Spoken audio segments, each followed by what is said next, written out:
अपन दिखाते हैं। कभी अदानी को मिलते हैं, कभी वो और उनके साथी सभा करके फेवर में बाहर आते हैं बीजेपी के फेवर में, और बाहर आकर और एक बात बोलते हैं।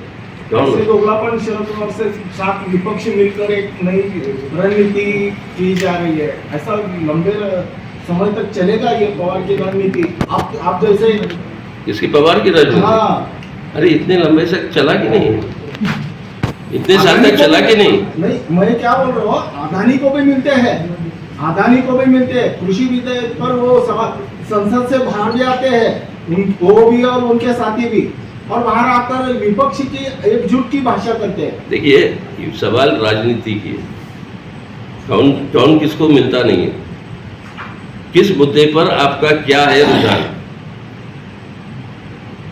आज देश के अंदर ये हमला हो रहा है आपके संविधान पे, जनतंत्र पे दुरुपयोग हो रहा है सीबीआई ईडी का, और कोई भी आपके राजनीतिक विपक्षी है उसके ऊपर जो है इस तरीके से कार्रवाई करके उनको चुप करवाने की कोशिश है, उसके खिलाफ आप खड़े हो लड़ने के लिए या नहीं?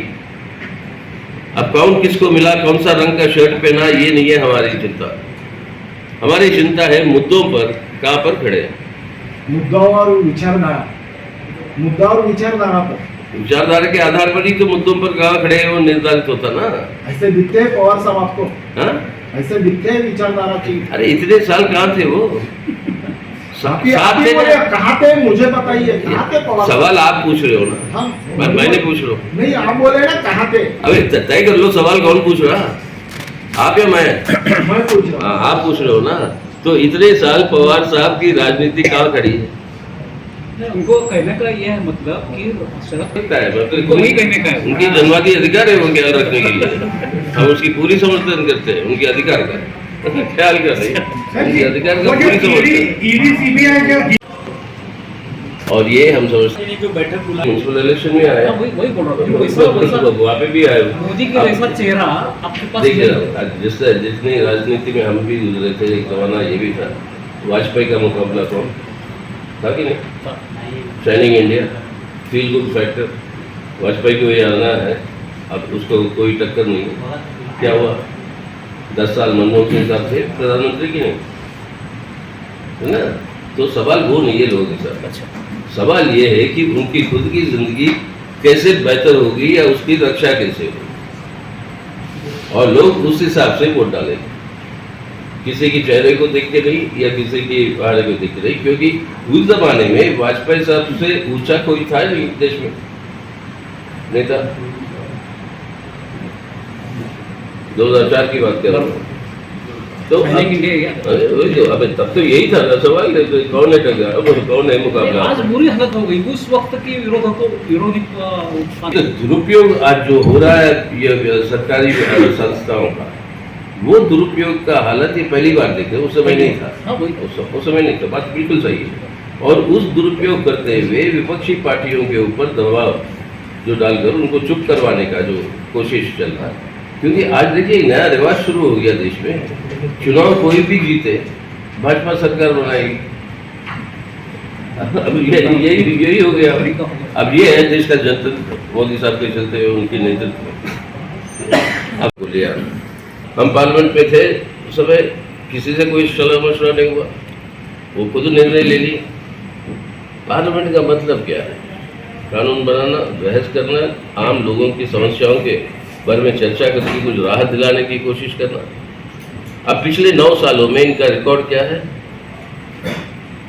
2022 में 56 दिन पार्लियामेंट बैठा साल में, 56, और इन 56 दिनों में से तकरीबन 52 दिन कोई काम नहीं हुआ। और सरकार पहली बार हम देख रहे हैं कि पार्लियामेंट को डिस्टर्ब करती, जबकि एवरेज ये था पहले 20 सालों में जब से पार्लियामेंट बनी, एवरेज ये था 211 दिन बैठती थी हर साल, अब ये उतर के आई 56।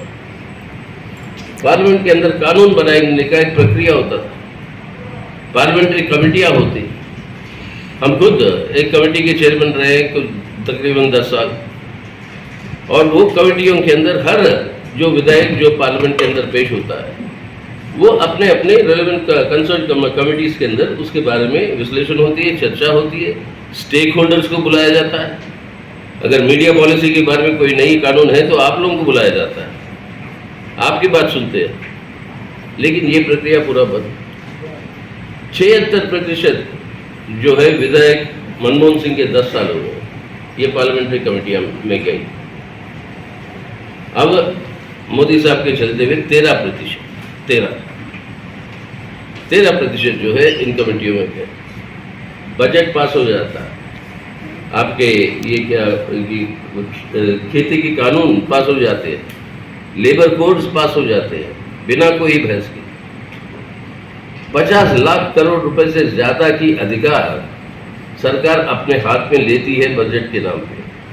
7 मिनट के अंदर, यानी मंत्री पेश करता है, उसके ऊपर हाँ ना की मतलब वॉइस वोट होती है, उसके बाद वो फाइनेंस बिल पेश होती है, वॉइस वोट होती है, 7 मिनट में सब प्रक्रिया खत्म। सरकार को अधिकार मिल गई 50 लाख करोड़ रुपए को खर्च करने का। अब ये इस तरीके से खिलवाड़ हो रही है पार्लियामेंट। इस समय नई इमारत बना के कोई मतलब नहीं है। पार्लियामेंट की जो असली उसकी बुनियाद है, उसका काम जो है, उसको आप मजबूत करना, वो है मुख्य रूप से जरूरत। एक मिनट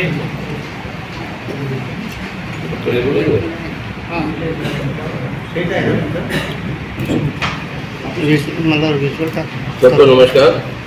सॉरी थोड़ा अगर विलम्ब हो गया, तो माफी चाहता हूँ। सुबह सुबह निकले दिल्ली से और फिर वापस जाना है, तो सुबह तक से थोड़ा कंटिन्यू होता है। दिन के पास अपनी प्राइवेट प्लेन है, सरकारी माध्यम से। आर्थिक पैमाने पर आज ही आंकड़े आए हैं। आपका कोर सेक्टर जो होता है, 8 जो सेक्टर इंडस्ट्रीज है, उसका ग्रोथ रेट जो है 9.65% से घट के 3.6% पे उतरा है। अगर कोर सेक्टर की ये हालत है और एमएसएमई तो लुढ़के पड़े हैं, वो तो खुल ही नहीं रहे हैं, और अगर इंडस्ट्री और मैन्युफैक्चरिंग का ये हालत है, तो बेरोजगारी और बड़ी तेज़ी के साथ बढ़ रही है। जो सरकारी आंकड़े जो है वो खुद दिखाते हैं कि सबसे अधिक बेरोजगारी आज के दिन है अपने देश के अंदर, उससे भी कई गुना ज़्यादा है। दूसरी तरफ महंगाई, आपकी बेरोजगारी की वजह से आमदनी घटना, और मनरेगा के लिए जितना वो एलोकेशन दे देते, जो थोड़ा बहुत गुजारा देता था ग्रामीण इलाकों में, उसके अंदर भी भारी कटौती। तो लोगों की रोज़मर्रा ज़िंदगी के ऊपर एक बहुत बड़ा हमला चल रहा है। और अपने किसानों को जो वादा किया था द न्यूनतम दाम पर MSP का घोषणा करेंगे, कानूनी अधिकार देंगे उनको, वो 1 साल से ज़्यादा हो गया। मोदी साहब ने खुद वादा किया था, 1 साल से ज़्यादा हो गया, वो लागू नहीं हो रहा। अब खेती के अंदर भी इस बार गर्मी जिस तरीके से बढ़ रही है, उसके चलते हुए गेहूं का खेती में बहुत भारी कमौती होने की संभावना है, वो नज़र आ रहा है। मतलब वो फसल जो आ रही है नज़र आ रहा है। तो अब ये इसका मतलब ये है कि पब्लिक डिस्ट्रीब्यूशन सिस्टम में जितना आपको धान वहाँ से वितरण करना है, वो घटेगा। तो लोगों की ज़िंदगी की हालत जो है बिगड़ती जा रही है। इस पे सरकार का कोई चिंता नहीं। दूसरी ओर अपने देश के मतलब पहलवान सब सड़कों पे उतरा है, बेचारे उनके साथ जो अत्याचार हुआ। अब जब वो मेडल ले आते थे देश को, प्रधानमंत्री खुद, और हम लोग सब बड़ा स्वागत करते थे, उनकी वाह करते थे। अब जो है उनकी बात मानने के लिए सुप्रीम कोर्ट कहने के बावजूद ये सरकार उसके ऊपर चुप है। आखिर 1 महीने के बाद गृह मंत्री मणिपुर गए, वहाँ पे कहा जाता है कि 100 से ज़्यादा लोगों की मौत हो चुकी है, हज़ारों की तादाद में लोग जो है डिस्प्लेस हो गए, और वहाँ पे कंट्रोल काबू नहीं पा रही है सिचुएशन। ये सब समस्याओं के ऊपर ध्यान जो देना चाहिए सरकार को, वो ना देते हुए लगे हुए थे अपने नए पार्लियामेंट की इमारत की उद्घाटन में। वो पार्लियामेंट का इमारत की उद्घाटन नहीं, वो तो लगा कि एक राज